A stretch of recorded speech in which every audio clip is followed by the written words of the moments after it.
Hello, നമുക്ക് കുറച്ച് കാന്താരി പറിക്കാൻ പോവാണേ. അതാണ്ട് ഇതാണ് നമ്മുടെ വീട്ടിലെ കാന്താരി. ഒരു പിടി മതി. കുറേ ഉണ്ട്, പക്ഷെ നമുക്കിപ്പോൾ ഒരു പിടി കാന്താരിക്ക് വേണ്ടിയിട്ടാണ് ഞാനിപ്പോൾ പറമ്പിലോട്ട് വന്നത്.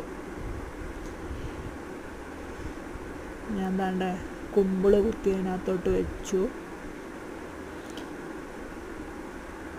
പിന്നെ നമുക്കിവിടെ നിറച്ചു കറിവേപ്പിലയുണ്ട്. ഇവിടെ എല്ലാം നന്നായിട്ട് കറിവേപ്പിലയുണ്ട്. പിന്നെ ഇത് ചെറിയ ചെറിയ തൈകളാണ്. പിന്നെ അവിടെ ഒരു വലിയൊരു മരമുണ്ട്, കറിവേപ്പിൻ്റെ മരം. ഇതാ കാണുന്നതാണ് കേട്ടോ. ഇവിടെ നിറച്ച് കറിവേപ്പിലയാണ്. കുറച്ച് കറിവേപ്പും കൂടെ പൊട്ടിക്കാനുണ്ട്.